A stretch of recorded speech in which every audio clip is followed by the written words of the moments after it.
You need to have sabr when you read Al-Quran. Every deed that you do requires sabr. Your salat requires sabr. Your fasting requires sabr. Your tasbih requires sabr. Every deed that you do requires sabr. Well, Quran is no different. When you read Al-Quran, it requires sabr as well. And don't expect an effect to happen overnight. If Allah subhanahu wa ta'ala wills that, it happens. But what is expected from you is that you continue in your recitation of the Quran and you don't give up. Even if you've set an expectation for yourself that I expect to finish a juzat every night, and by now it's night 5, I haven't even got to that expectation. Allah, let me just close off and we'll see it next Ramadan. Don't do that. This is the plan of the shaitan exactly. This is why before you read the Quran, you say, A'udhu billahi minash shaitanir rajim. And when you say that, you're asking Allah to protect you from a shaitanir rajim. Be conscious when you say, A'udhu billahi minash shaitanir rajim. Be conscious of the fact that it is a shaitanir rajim that is standing between you and the relationship with the Quran. It's a shaitan al-rajim that stands between you and opening this Quran and starting to read and continue to read. It's a shaitan that stands between you and this Quran.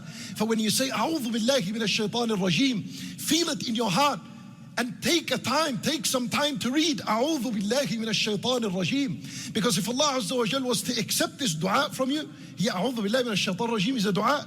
You're asking Allah to protect you from a shaitan. If Allah was to accept this dua from you, you'll find yourself on a highway with the Quran. You'll find yourself going forward with the Quran. And then before you begin to read, you say, Bismillahir Rahmanir Rahim.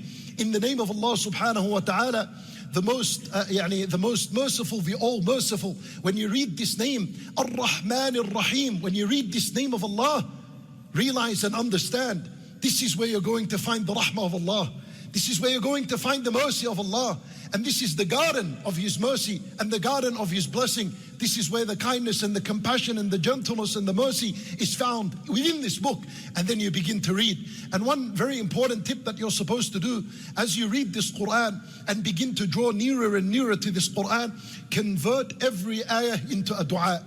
Convert the ayat you read into a dua. So when you begin and you say, Alhamdulillahi Rabbil Alameen, Ar-Rahman Ar-Rahim, and you realize and you understand that Ar-Rahman Ar-Rahim are two names of Allah Azza wa Jal, stop there. Or raise your hand and ask Allah Azza wa Jal to bestow His mercy upon you.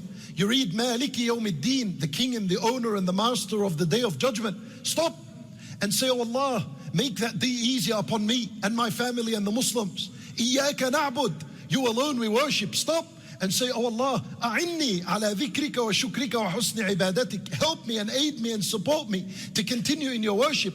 And every ayah like this, stop and make a dua. And don't use the excuse that, what about if I don't know what I read? 100% you've already known, and you come across words like an-nar, al-jahim, al-jannah, maghfirah, adhab, sayyi'at. When you come by these words, which you know their meaning, stop.